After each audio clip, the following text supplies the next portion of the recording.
The first thing I heard after the crash wasn't a doctor. It was my wife saying, "If his heart stops, don't bring him back." I was alive. I was lying 3 feet away from her. And somehow, she was already deciding how I should die. My name is Daniel Mercer. I'm 59 years old, and before that night, I honestly believed I knew my family better than anyone. I was wrong. I had spent more than 3 decades building a life for them. A comfortable house, a successful business, college tuition, cars, vacations, every emergency bill that somehow became my emergency. I thought that was what being a husband and father meant. You gave everything you had, so the people you loved wouldn't have to struggle. I never imagined they would one day look at everything I built and see it as something to divide. It happened on a rainy Thursday night.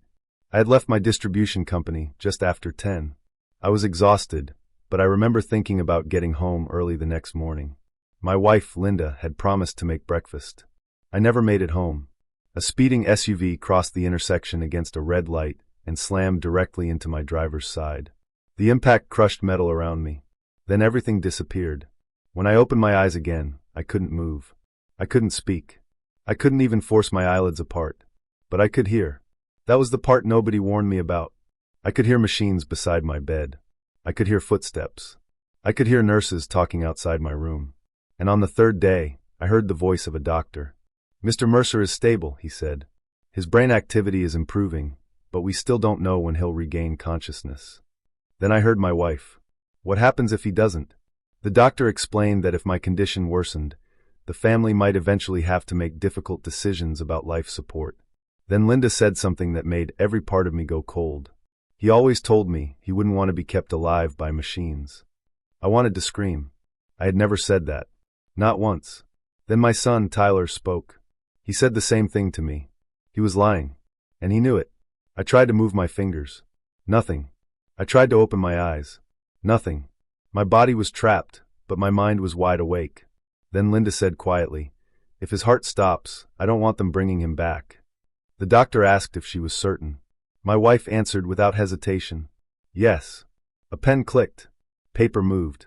And somewhere beside my hospital bed, my wife of 31 years signed a document that could determine whether I lived or died. I felt something inside me break. But I didn't know the worst part yet. That evening, my children came into the room. My daughter, Megan, complained about how difficult it was to keep driving to the hospital. Tyler said he had work to deal with. And then my stepson, Ethan, spoke. His voice was calm, almost businesslike. "If Daniel doesn't make it, we should probably make sure everything is organized quickly." I wanted to believe I had misunderstood him. Then Tyler asked, "What about the trust?" Silence. Then Ethan answered, "Once the estate is settled, everyone gets what they're supposed to get." My son had started counting his inheritance while his father was still breathing. And then I heard the sentence that changed everything. Ethan whispered, "We just need to make sure Daniel doesn't wake up confused and change anything." My heart was pounding inside a body that couldn't move. They thought I was unconscious. They thought I couldn't hear. And they had absolutely no idea that every word was being burned into my memory.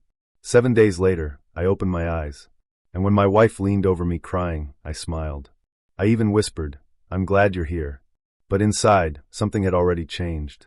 Because I wasn't going home as the same man who had entered that hospital. I was going home knowing exactly what my family believed would happen next. And I was going to let them believe it. Because if they thought I was still weak, confused, and grateful just to be alive, they would make mistakes. And I was going to give them plenty of time to make them. But what I discovered after returning home was far worse than anything I had heard beside that hospital bed. When I finally came home, everyone acted like they had been praying for my recovery. That was almost funny, because I knew what they had said when they thought I was never waking up. Linda met me at the front door with tears in her eyes. She hugged me carefully, almost as if I were made of glass. "Oh, Daniel," she whispered. "I was so afraid I was going to lose you." I closed my eyes against her shoulder. For one terrible second, I wanted to believe her. 31 years of marriage doesn't disappear in a hospital room. You remember the good things. The first tiny apartment. The night we stayed up until sunrise talking about our future. The children when they were little. The years when Linda stood beside me while I built my company from almost nothing. Those memories were real. That was what made the betrayal hurt so much. I had loved this woman. Maybe part of me still did. But now I knew she was capable of watching me lie unconscious and deciding that death would be more convenient. So I smiled. I'm home now. Linda squeezed my hand. Yes, sweetheart. You're home. Behind her stood Tyler, Megan, and Ethan. All three were smiling. Ethan stepped forward first. Good to have you back, Daniel. He shook my hand. I looked directly into his eyes. This was the boy I had raised from the age of 7. His biological father had disappeared from his life years ago, and I had stepped into that empty space without hesitation. I paid for his first car. I helped him through college. When he joined my company, I gave him a senior position. I had once told him, "You'll always have a place here." Now I wondered if he had heard something completely different. Maybe he heard, "One day, all of this will be yours." I smiled. Good to see you too, Ethan. He smiled back. Neither of us meant what we were saying. For the next several days, I played the role they expected. The recovering old man. I complained about headaches. I told them the doctors wanted me resting. I said bright lights bothered me. And when Ethan suggested I stay away from the office for a few more weeks, I nodded. Probably smart. His expression relaxed. Too quickly. That was the first thing I noticed. The second came 2 days later. I was sitting in my study when Ethan walked in carrying a folder. "You shouldn't worry about business right now," he said. I looked up. "Why?" He hesitated. "Because everything is being handled." Everything. That word stayed with me. My company had been my life for more than 20 years. I knew every major account, every warehouse contract, every significant expense. Yet Ethan was telling me everything was being handled as if I were already some retired man sitting on the sidelines. I smiled. "That's good." He nodded. Then he left. The moment the door closed, my smile disappeared. I stared at the folder he had left behind. Something was wrong. I just didn't know how wrong. So I made my first phone call. Not to our longtime family attorney. I couldn't trust anyone connected to my household anymore. Instead, I called a lawyer recommended by an old business associate. His name was Michael Grant. He was quiet, serious, and didn't waste time pretending everything would be fine. I sat across from him the following morning. "I need you to investigate my family," I said. Michael didn't react. "Specifically?" "Everything." He studied my face. I lowered my voice. "I think they're preparing for me to die." That finally made him pause. I told him about the hospital, the DNR, the inheritance conversation, Ethan's comment about changing things if I woke up. Michael listened without interrupting. Then he asked one question. "Do you have evidence?" "Not yet." "Then we'll find it." I hired him that day. But I wasn't finished. There was another person I needed. A private investigator named Robert Hale. Robert had spent years investigating financial fraud and domestic cases. He wasn't dramatic. He didn't make promises. When I told him about Ethan, Linda, Tyler, and Megan, he simply wrote their names down. Then he looked at me. "Where do you want me to start?" I thought about the hospital. I thought about my wife signing that document. Then I thought about Ethan saying the estate needed to be settled quickly. "Start with the money." Robert nodded. 3 days later, Michael called. His voice was different this time. "Daniel, I found something." I sat down. "What?" "Your company has been losing money." I frowned. "That doesn't make sense. It does if someone has been taking it." My stomach tightened. "How much?" There was a long silence. Then Michael said, "We're not talking about a few $1,000s. I gripped the edge of my desk. "How much?" "Just over $600,000. I stopped breathing for a moment. 600,000. Money I had spent decades earning. Money meant for my family. Money I believed was safe. Michael continued. "And Daniel, the transactions don't point to a stranger." My heart began pounding.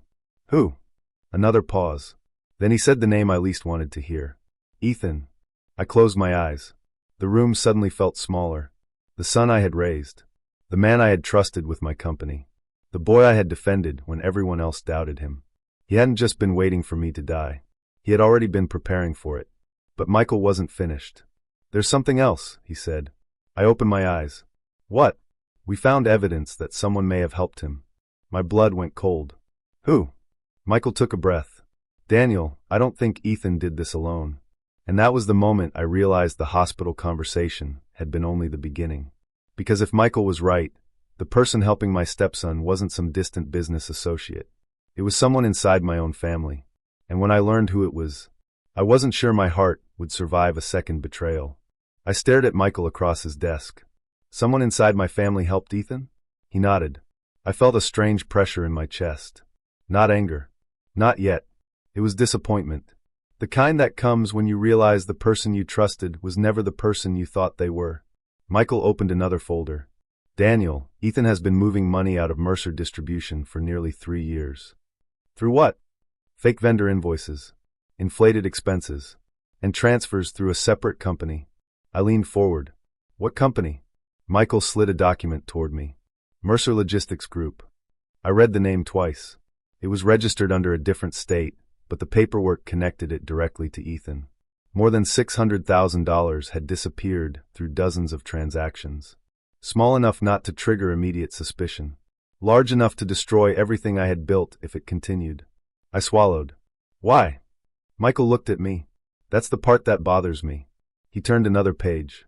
Ethan told someone he was protecting himself because he wasn't sure what you'd leave him. I almost laughed. Protecting himself. That was what he called stealing from me. I had spent years trying to make him feel like my son. Apparently, he had spent those same years wondering how much he could take before I died. But Michael wasn't done. There's more.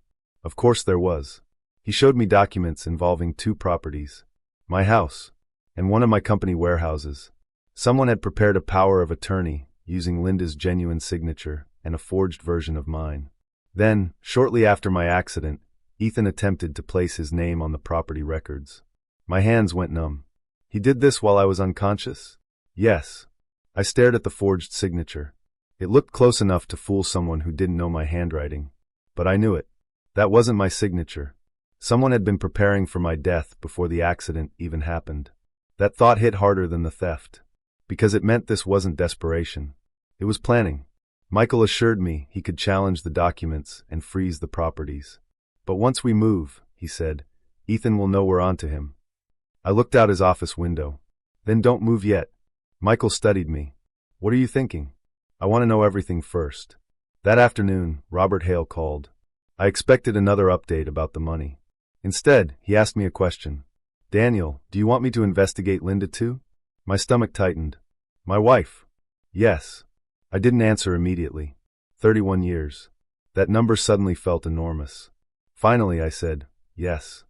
The answer came 2 days later. Linda had been seeing another man for more than a year. His name was Marcus Reed, a fitness trainer she had met after joining a local gym. Robert gave me dates, locations, photographs. I listened without saying a word. Then he mentioned something that made my entire body go cold. Daniel, Linda also approved several of the transactions connected to Ethan. I closed my eyes. So my wife hadn't simply known about the theft. She had helped it happen. I remembered her sitting beside my hospital bed, her hand on mine, her voice telling the doctor I wouldn't want to suffer. And suddenly I wondered whether she had been grieving or waiting. I sat alone that night on the back porch. My hands were shaking. I wanted to walk inside and confront her. I wanted to throw the photographs across the dinner table. I wanted to ask how 31 years of marriage could become meaningless so quickly. But then I remembered Ethan. The forged documents. The missing money. The hospital. They still thought I was recovering. They still believed I was weak. So I made myself a promise. I wouldn't give them anger. I would give them consequences. And then Robert called one more time. Daniel, he said quietly, there's another name in the financial records. My heart sank. Whose? He hesitated. Then he said, your daughter, Rachel. I couldn't speak. Because Rachel wasn't supposed to know anything. At least, that's what I had believed. And suddenly, I realized the family I thought I was protecting might have been working together behind my back. But I still hadn't discovered the one thing that would change how I handled all of them. Because Rachel wasn't just taking money. She had been paid to keep a secret. And once I learned what that secret was, I knew I couldn't confront my family one person at a time. I needed all of them in the same room. I couldn't stop thinking about Rachel, my daughter, the little girl who used to crawl into my bed after thunderstorms, the teenager I drove to school every morning, the woman I had helped financially long after she was old enough to stand on her own. Now Robert was telling me she had been receiving money connected to the theft from my company. I needed to hear it from him again. How much? Not one payment, Robert said. Monthly transfers. I stared at the wall.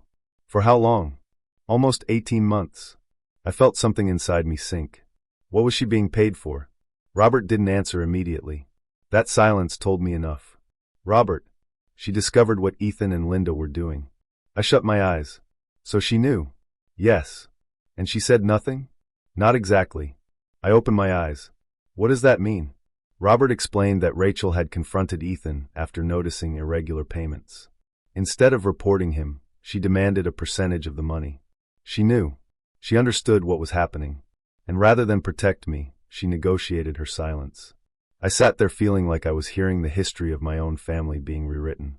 How could 4 people sit around a table with me every night while carrying secrets like these? How could Linda kiss me goodnight after helping her son steal from me?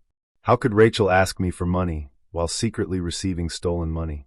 And Ethan had looked me in the eyes and called me Dad.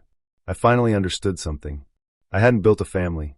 I had built a system where everyone had learned to depend on me. And when they thought I was dying, they didn't mourn the man. They calculated the assets. I asked Robert for every transaction. He brought me copies. There were dozens of them. Transfers, invoices, approvals, dates, amounts. Everything was documented. The total had climbed to nearly $640,000.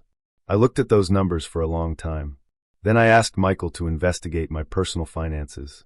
That was when we discovered another problem. Linda and I had a joint savings account containing roughly $900,000.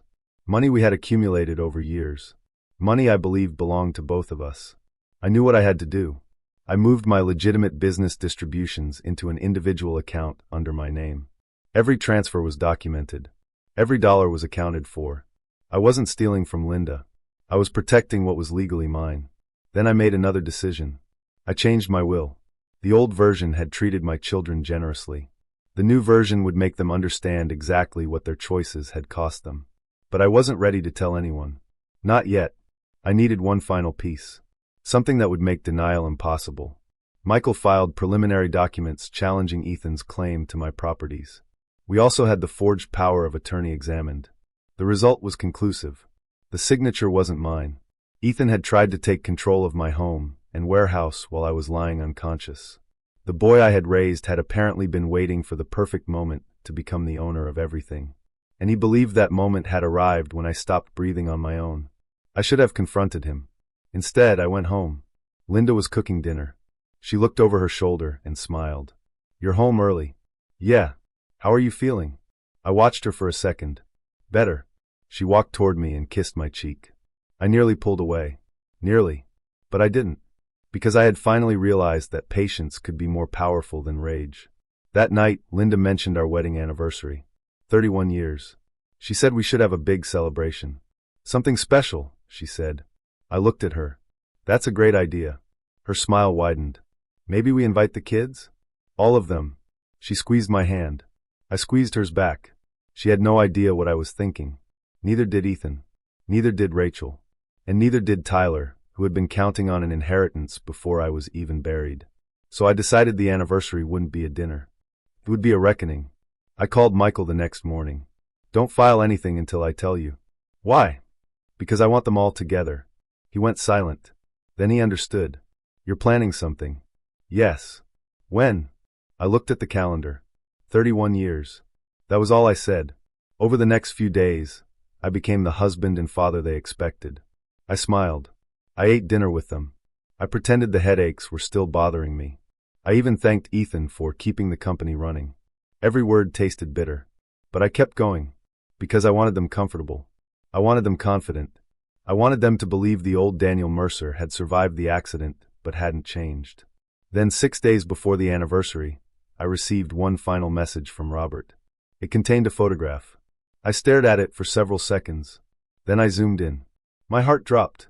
The photograph wasn't of money. It wasn't of Ethan. It wasn't even of Linda. It showed something from the hospital. Something that proved exactly what my family had said while they thought I couldn't hear. And suddenly, I knew exactly how I would begin the anniversary dinner. I wouldn't accuse them. I wouldn't scream. I wouldn't threaten them. I would simply tell the truth. In front of everyone.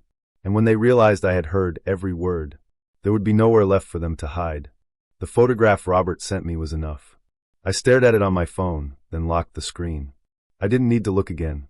I already remembered the words. The hospital. My wife. My children. All of them believing I was too far gone to matter. For years, I had been the man who solved everyone's problems. If Tyler needed money, I helped. If Rachel needed a place to live, I helped. If Ethan needed a position in my company, I gave him one. And Linda? I had spent 31 years believing that whatever happened, she would stand beside me. Now I understood the truth. They weren't waiting for me to recover. They were waiting to see whether I survived. And if I didn't, they had already planned what came next. So I stopped giving them anything they could use against me. The first thing I did was protect my money. Michael helped me separate my legitimate personal assets from the joint accounts. There was roughly $900,000 sitting in savings that Linda believed would remain untouched. I moved the portion that legally belonged to me into a separate account. Every transaction was documented. Every dollar had a paper trail. I wasn't hiding money. I was making sure nobody could quietly take what I had spent decades earning. Then came the hardest part, my will. I sat in Michael's office while he placed the old document on the desk. "This is what you had before the accident," he said. I looked at it. It contained everything I had wanted to leave behind. The house, the company, the investments, the savings. I had written it when I still believed my children would appreciate what I had sacrificed for them. I folded my hands. "Change it." Michael studied me. "Are you certain?" I looked at him. More certain than I've ever been. The new will wasn't cruel. That was important to me. I wasn't trying to destroy them.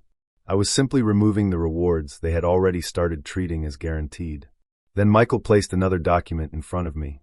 The property challenge. Ethan's attempt to put his name on my house and warehouse could be reversed.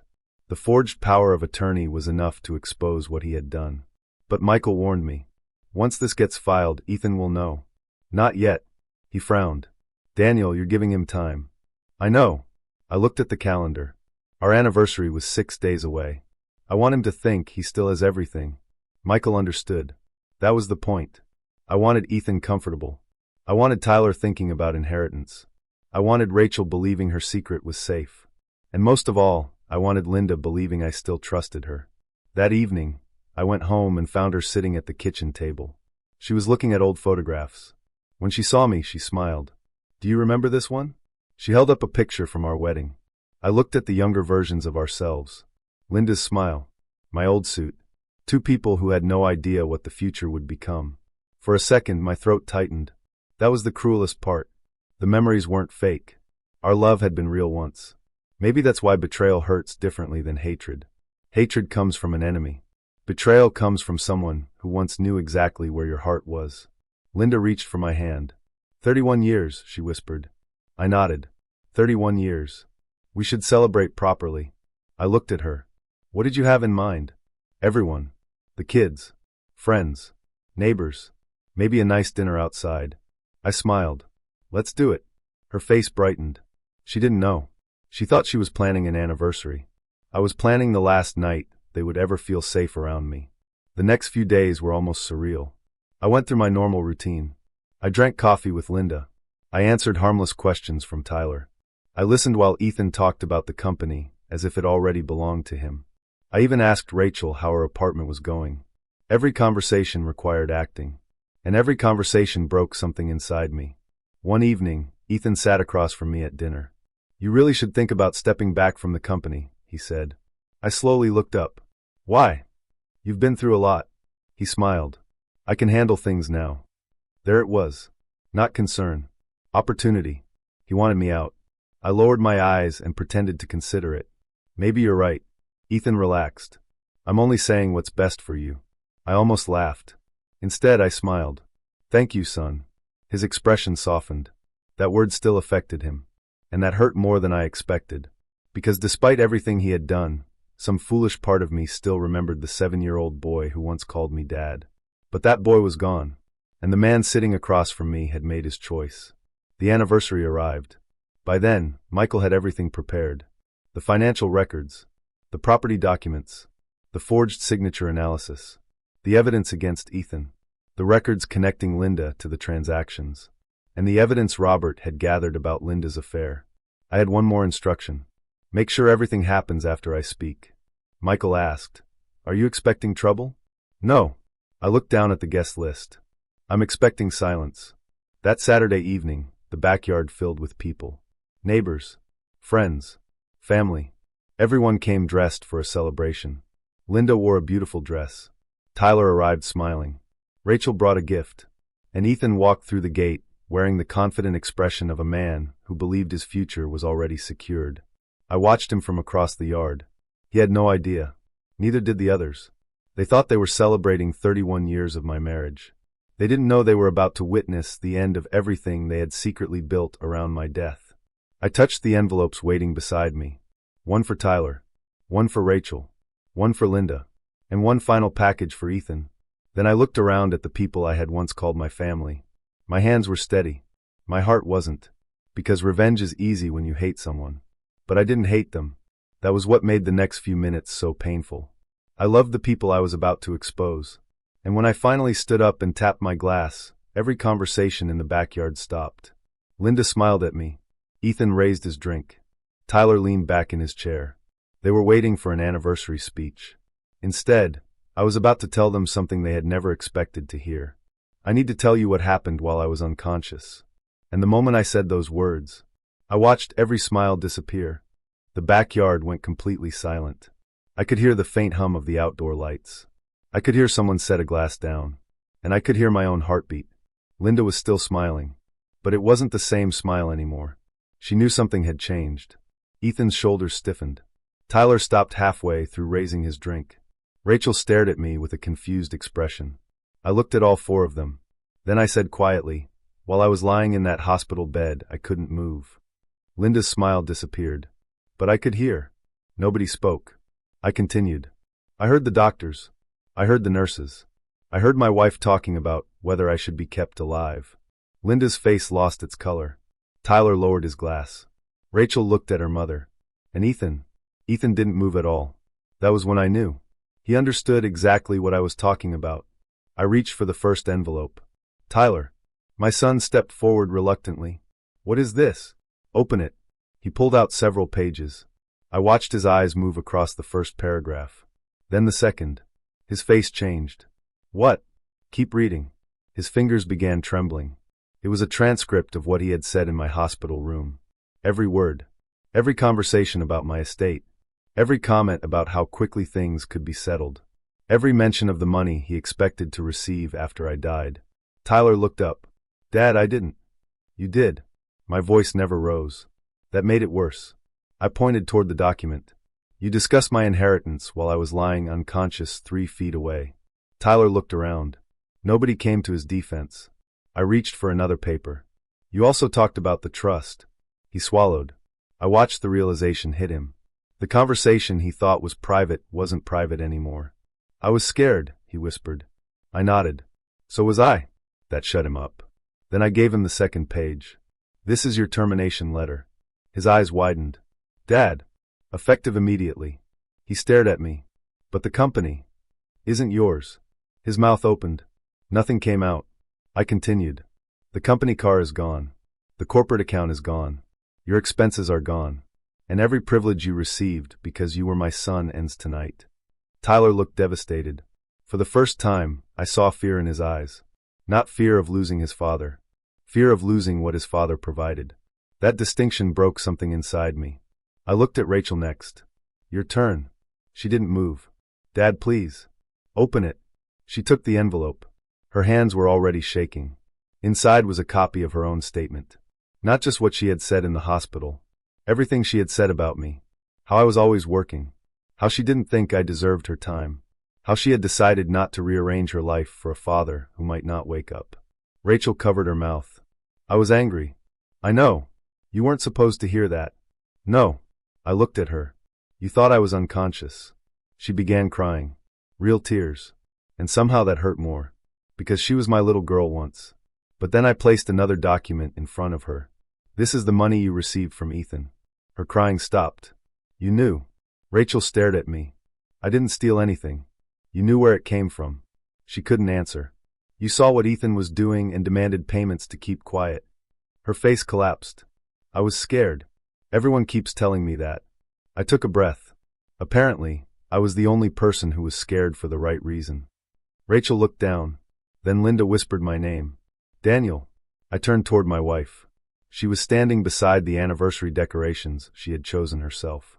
31 years. A beautiful banner hung behind her. 31 years together. I almost smiled at the cruelty of it. Linda. She looked at me. Please don't. I reached for her envelope. This one is different. Her eyes filled with tears. I handed it to her. She opened it. The first thing she saw was a photograph. Then another. Then another.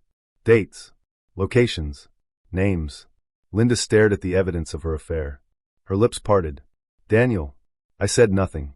She looked at the people around her. Then back at me. It wasn't what you think. I almost laughed. Then tell everyone what it was. She froze. I continued. Tell them why you were meeting Marcus Reed, while I was working 12-hour days to keep this family comfortable. Please. Tell them why you signed 11 transactions that helped Ethan move hundreds of thousands of dollars out of my company. Linda shook her head. I didn't know everything, but you knew enough. I placed the final document in front of her. The forged power of attorney. Her real signature. My fake one. Her face changed instantly. You helped him put his name on my property. No. Your signature is on it. I didn't know he would. You signed it. My voice remained calm. While I was unconscious, my wife helped another man prepare to take my home. Linda began crying. I watched her for several seconds. Then I said something that hurt me almost as much as it hurt her. I loved you for 31 years. She looked at me. I know. No. I shook my head. You don't know. My voice finally cracked. I loved you when we had nothing. I loved you when the business failed the first time. I loved you when we lost money. I loved you when the children were difficult. I loved you when life wasn't easy. I swallowed hard. And when I thought I was dying, I was still thinking about coming home to you. Linda covered her face. But while I was lying there unable to speak, you were deciding how quickly my life could end. She cried harder. I looked away. Because no matter how carefully I had prepared for this moment, there was no way to make it painless. Then Ethan stepped forward. Daniel, enough. I turned toward him. He looked angry now. The polished executive was gone. The confident stepson was gone. What stood in front of me was the man who had stolen from me and believed I would never find out. You don't understand what happened, Ethan said. I understand enough. You gave me the company and then acted like I should be grateful forever. I stared at him. I gave you an opportunity. You gave me a job. I gave you a family. His jaw tightened. And then he said the one thing that almost destroyed whatever remained of my compassion. You were never really my father. Silence. The words hit me harder than the crash. I looked at the boy I had raised. Then I nodded slowly. Maybe you're right. Ethan seemed surprised. I continued. But I loved you like one. His eyes flickered. That part was real. I reached into the folder beside me. And that's why what you did hurts more than the money. I pulled out the final documents.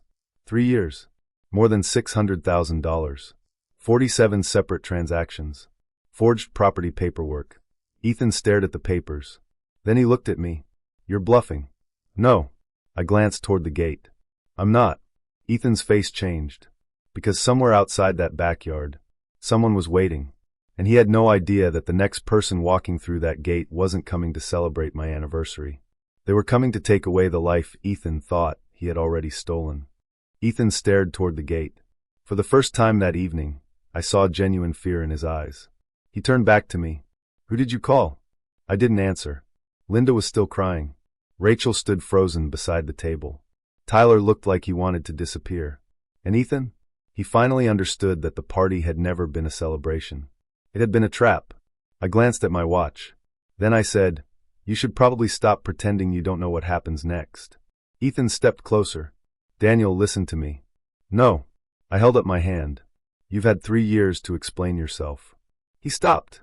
You stole from me while calling me Dad. His jaw tightened. You forged my signature. I didn't. Don't. My voice was quiet, but the entire backyard heard it. You tried to put your name on my home while I was lying unconscious. Ethan looked toward Linda. She couldn't even meet his eyes. That told me everything. I reached for another folder. Michael has already prepared the civil case. The property transfers are being challenged. The bank records are preserved. Every transaction is documented. Ethan's face became pale. You wouldn't do this. I stared at him. Wouldn't I? You're my father. That sentence almost made me laugh. Almost. That's interesting. I looked directly into his eyes. You remembered I was your father when you needed something. But when you thought I was dying, you remembered I wasn't your biological father. He flinched. I continued. I raised you. I paid your bills. I gave you a place in my company. I defended you when other people questioned your ability. My voice became softer. And you were so afraid I wouldn't leave you enough that you decided to take it before I was even dead. Ethan's eyes filled with anger. You don't understand. Then explain it. He opened his mouth. Nothing came. Exactly. Because there are some lies that work beautifully when you're speaking to one person. But when all the evidence is sitting on the table, the lie becomes impossible to carry. Then I heard footsteps outside the gate. Everyone turned. 2 men entered the backyard. They weren't wearing uniforms. They didn't need to. The expression on Ethan's face told me he recognized what this meant. One of them approached. Ethan Cooper? Ethan took a step backward. Who are you? The man showed his identification. I need you to come with us. Ethan looked at me. For just a second, his eyes weren't angry. They were pleading. Daniel. I didn't move. Please. That word hit me harder than I expected. Because I remembered another time he had said it. He was 7 years old. His biological father had disappeared again, and Ethan had been sitting on the front steps crying. I had crouched beside him. I had told him, you don't have to be afraid anymore. I'm here. I meant it. God help me, I meant it. And now that same boy was standing in front of me as a grown man who had tried to steal my home. One of the investigators spoke again. Ethan Cooper, you're being taken in connection with suspected financial fraud and fraudulent property documentation. Rachel gasped. Linda covered her mouth. Tyler stepped backward. Ethan stared at me. You called them? No. His face twisted. Then who did? My attorney. He shook his head. You planned this? I nodded. Yes. Ethan looked toward the guests. Neighbors who had come expecting an anniversary party were now staring at him. His reputation was collapsing in real time. The confident executive who had walked through my gate earlier was gone. He was just a man realizing that the future he had been planning around my death had disappeared. As the investigators approached him, Ethan looked at me one final time. You really loved me? I felt my throat tighten. Yes. He looked down. Then why are you doing this? I took a breath. Because loving you doesn't mean protecting you from the consequences of what you chose. He said nothing. Then they led him away. The gate closed behind them, and the silence that followed was almost unbearable. Nobody touched the food. Nobody spoke. The anniversary banner moved gently in the evening breeze. 31 years together. I looked at it. Then I looked at Linda. She was sitting alone. Her face was wet with tears. Daniel, she whispered. I walked toward her. She stood. I know I can't undo it. No. I was confused. No. I made mistakes. I looked at her. An affair is a mistake. She froze. Helping your son steal from me is a decision. Her eyes dropped. Signing documents to take my property is a decision. I paused. And telling a doctor not to save your husband isn't a mistake, Linda. She began crying again. I was scared. I nodded. So was I. Then I pulled another envelope from my jacket. Linda stared at it. What is that? The last thing you need to know. She opened it. Inside were divorce documents. Her hands began shaking. No. I filed them yesterday. She looked up. You can't. I already did. But our marriage. I looked around the backyard. At the decorations. At the photographs. At the people who had witnessed the truth. Our marriage ended before tonight. She shook her head. Daniel, please. We can fix this. I wanted to believe her. A small part of me desperately wanted to. Because 31 years doesn't vanish just because someone betrayed you. But trust does. And once trust is gone, love alone cannot rebuild it. I took a step backward. I spent my entire life making sure my family would never have to worry about tomorrow. My voice cracked. And while I was lying in that hospital bed, you all started planning what you'd do after I was gone. Linda looked at me through tears. But I'm not gone. I pointed toward the envelopes. I'm still here. Then I turned toward Tyler and Rachel. And neither of you gets to pretend you didn't hear everything tonight. Tyler looked down. Rachel was crying. I wasn't finished. Your inheritance isn't what you thought it would be. Tyler looked up. What? I reached into my pocket. The new will is already signed. His face changed. Rachel stopped crying. Linda stared at me. And suddenly, everyone wanted to know exactly what I had written. I smiled faintly. Don't worry. I looked around at my family. You're all going to find out. I paused. Just not tonight. Because there was still one final part of my plan. And unlike the money, the property, or the divorce, it wasn't designed to punish them. It was designed to make sure they could never hurt me like this again. The next morning, when they opened the new will, they would discover that I hadn't left them what they expected. I had left them something they could never buy back, the consequences of their own choices. The next morning, nobody slept. Not Linda. Not Tyler. Not Rachel. And certainly not me. I sat alone in my study before sunrise, looking at the new will on my desk. For the first time in years, I felt strangely calm. Not happy. Not victorious. Just calm. Because the decisions were already made. At 9 that morning, Michael arrived with the final documents. Tyler came first. He walked into the room looking exhausted. "Dad, can we talk?" I nodded. He sat across from me. For several seconds, neither of us spoke. Then he finally asked, "How much did you leave me?" I almost smiled. Not because it was funny. Because it answered the last question I had about my son. Not how sorry he was. Not whether he regretted what he said beside my hospital bed. His first question was about money. "You really want to know?" He nodded. "Your inheritance is $10,000. His face dropped. $10,000.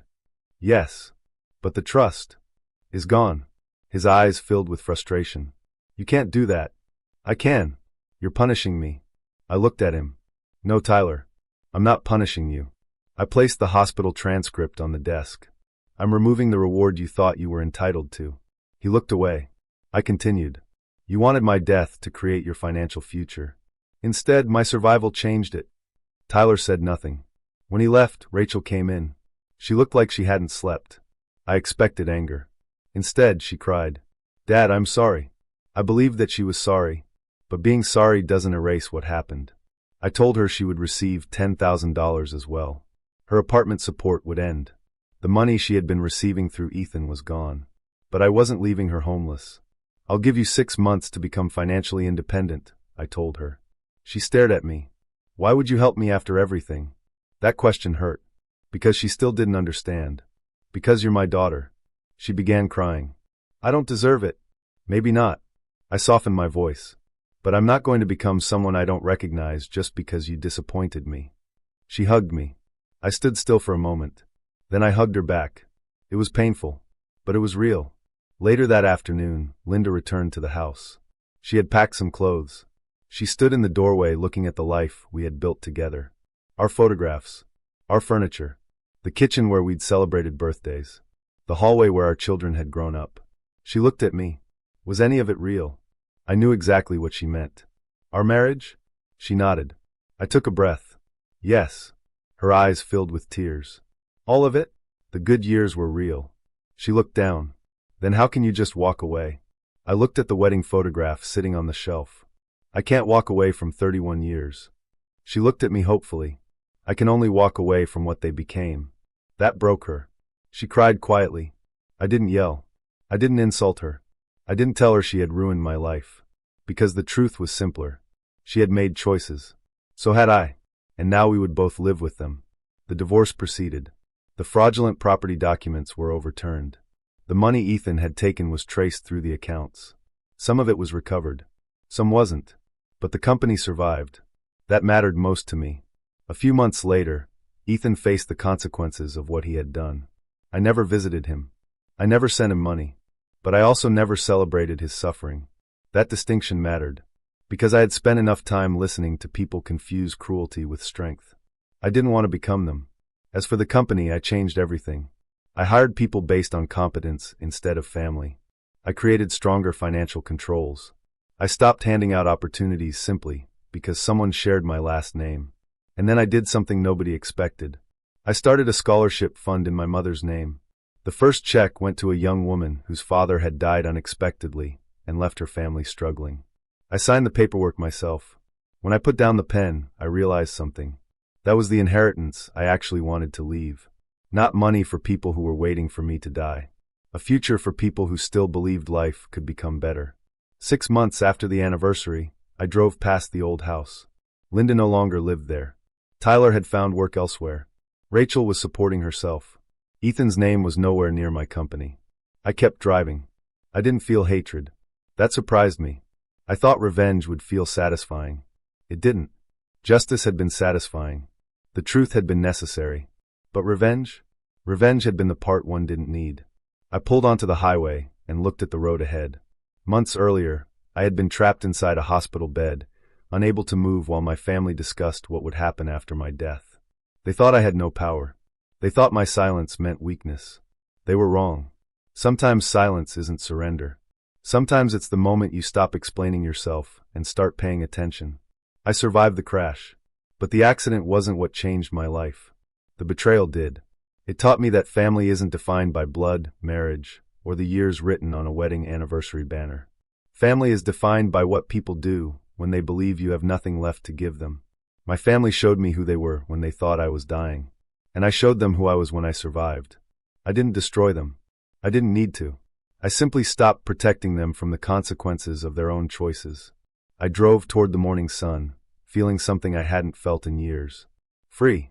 And if there's one thing I would tell anyone listening to my story, it's this. Never confuse being loved with being needed. And never assume that because someone is family, they deserve access to everything you've spent your life building. Sometimes the strongest revenge isn't taking something from the people who betrayed you. It's surviving them, then building a life so peaceful, they can no longer reach you. And that was exactly what I did.